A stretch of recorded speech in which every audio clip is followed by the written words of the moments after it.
Hello,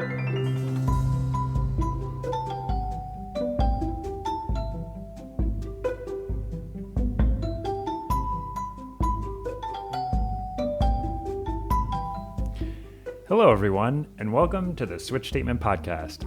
It's a podcast for investigations into miscellaneous tech topics. This is episode 10 in our series on the design of everyday things by Don Norman.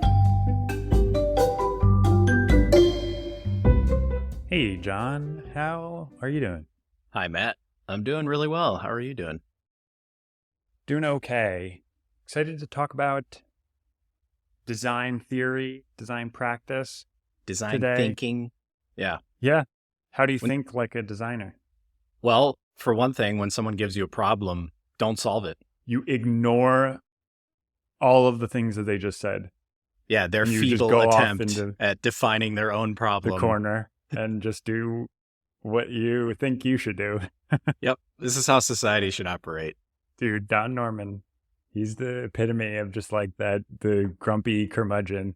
Like, you know, he's the like wise elder. Like you go over, you're like, oh, Mr. Norman, like I have this serious problem. And he's like, he just like smacks you in the head. He's like, that's not what you're trying to solve. You fool. That's a symptom. Dude, that's not the deeper problem. He must be diamond. You need to use double diamond. You just completely ignored the double diamond. And then he name drops all the members of standardization committees that he knows. That he is in cahoots with. Yeah. Okay, but so today, what is this? What is this chapter? Design thinking. You dropped it. This chapter is called Design Thinking. Yeah, so I feel like I'll attempt to summarize this chapter and then Yeah. we can discuss if I'm right or wrong. He basically goes through the theory of how to design. You know, you have some problem that you're attempting to solve.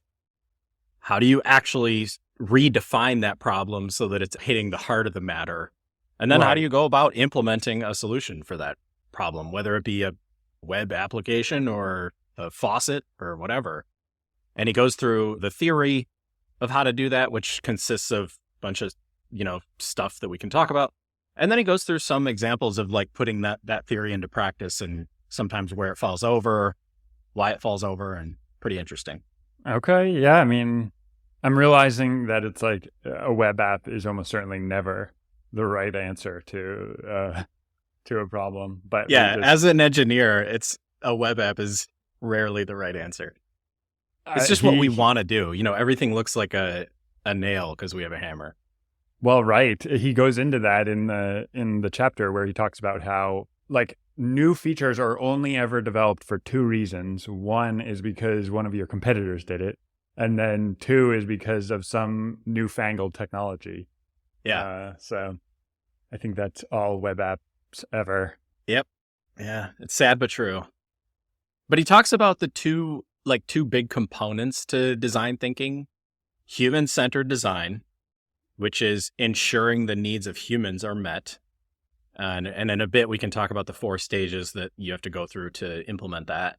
And then he also talks about double diamond diverge converge model of design.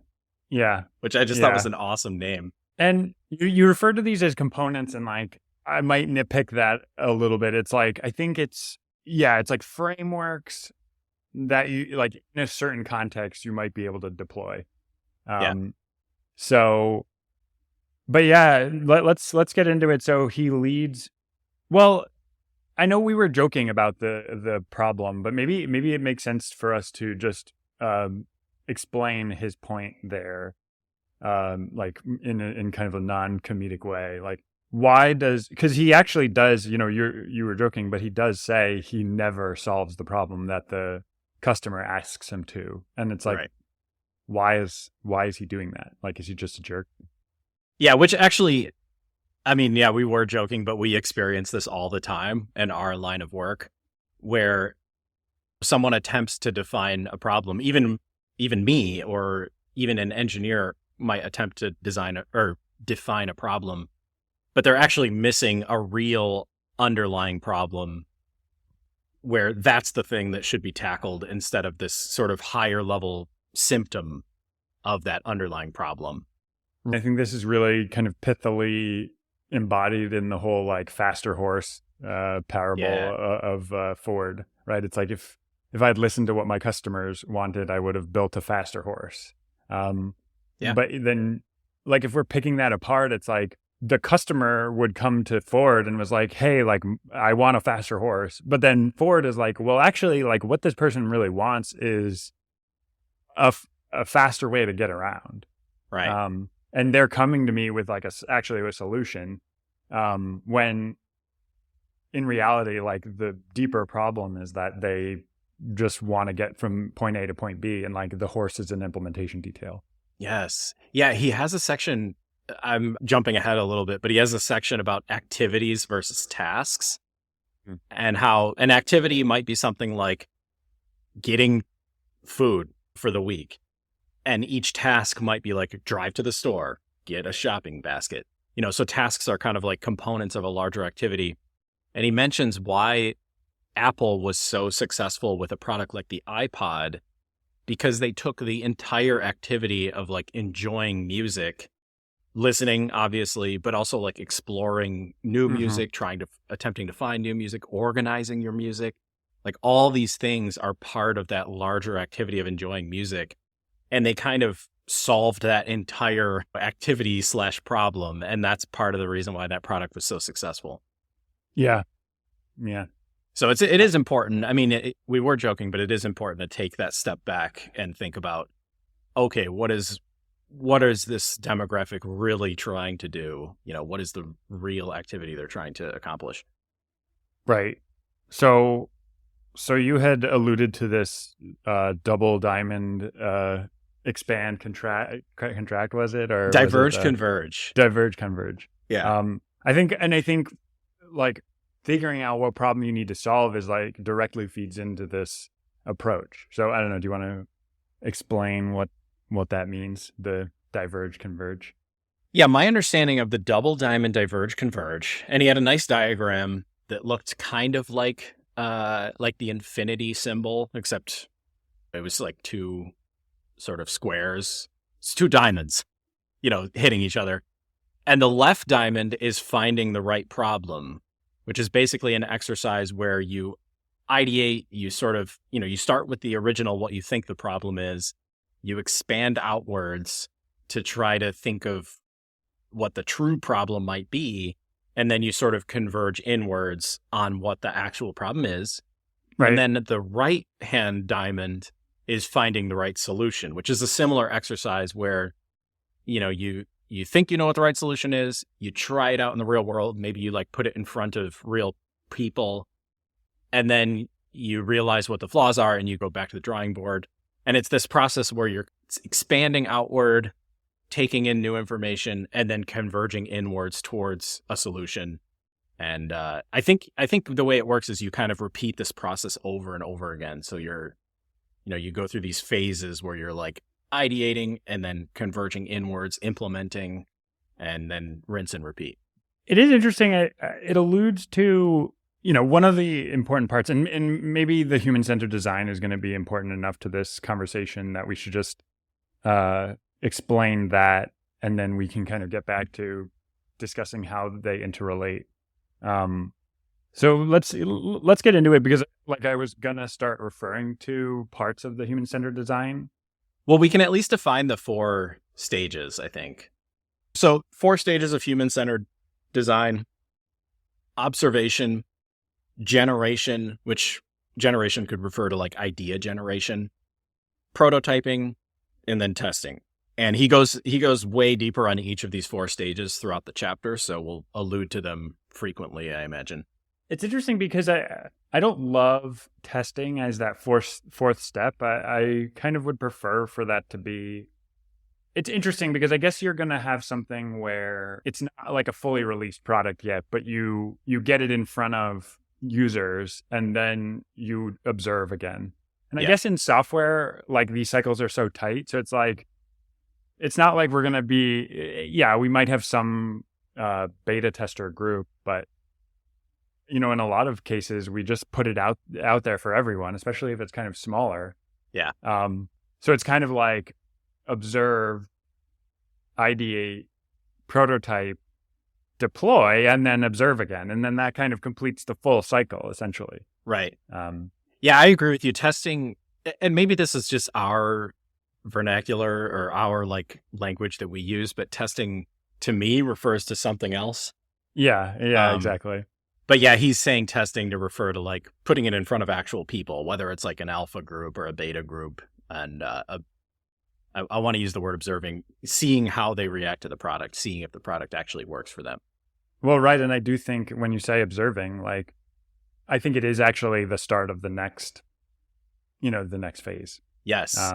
Yeah, which was interesting because he did, he goes into describing observing, and he has that whole bit about following people into the shower, which I was like, Don, getting creepy. He's not afraid to get creepy. But the idea is that, like, as a user researcher, you really need to like understand your user. And he's saying follow them into the shower as sort of this absurd way to say like truly understand their life. Like you're going to do a better job if you truly understand the day-to-day problems that they're facing.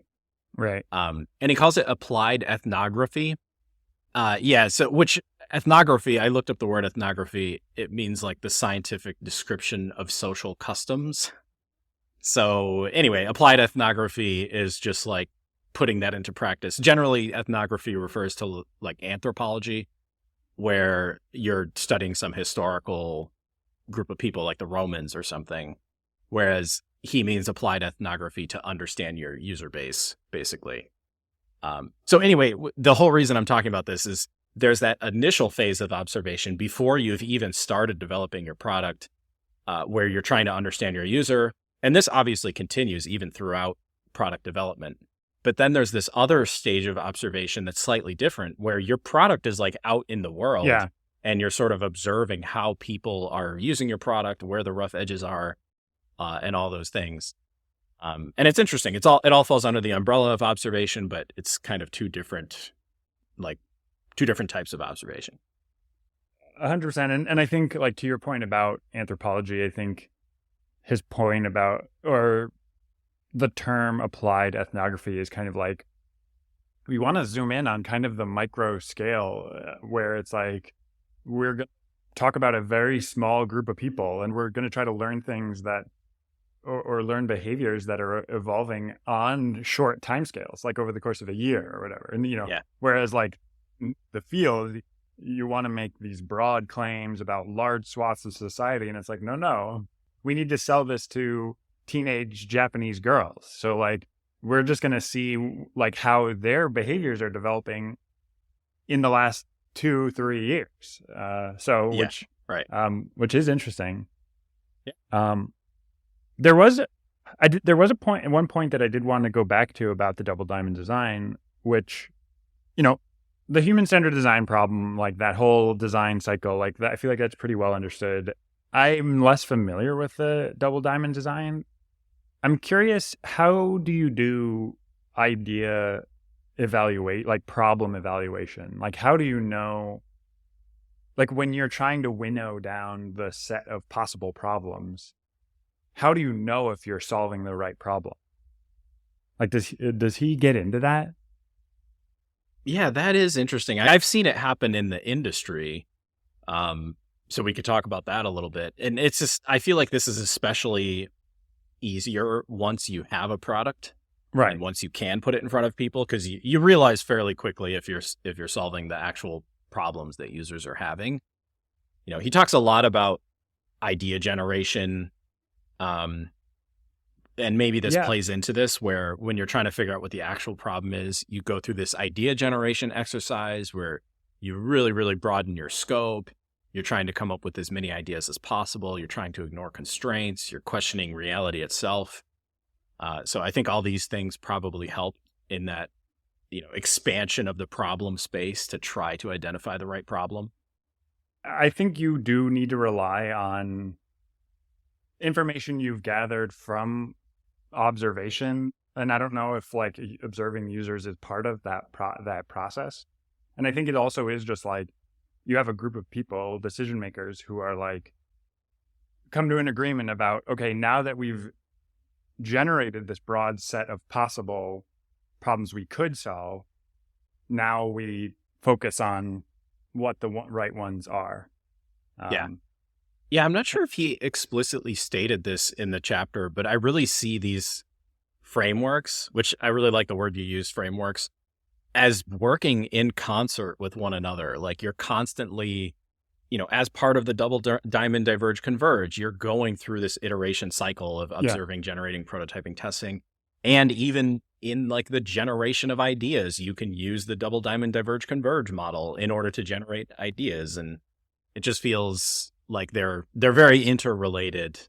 Yeah, 100%. Yeah. So he mentioned, let's see, I guess I already talked about the idea generation part of things. Oh, I skipped over design research versus marketing research. Yes. That was an interesting section. I'm glad you brought this up. Yeah. So I guess I'll start this topic off with an observation that he called out, which is design research, generally speaking, much more granular. It's more of this applied ethnography that we mentioned, where you're really, really focused on probably a small group of people, and you're really trying to like understand what makes them tick. Whereas marketing research, generally operates at a higher level. You're trying to understand huge swaths of people and their buying habits and why they might purchase a product, why they might not purchase a product. Marketing research, maybe this goes without saying, but it's usually focused on people spending money. Right. So there's also two slightly different goals there. And yeah, he also mentions things like big data, which have kind of revolutionized marketing research, at least, where, today we have the capabilities of processing entire global scale data and sort of figuring out what huge demographics, like understanding more about the habits of huge demographics. Like this is why Facebook is such a valuable company, because they have all of this data. They have all this understanding of why people might make certain decisions, which helps these marketing researchers sell products.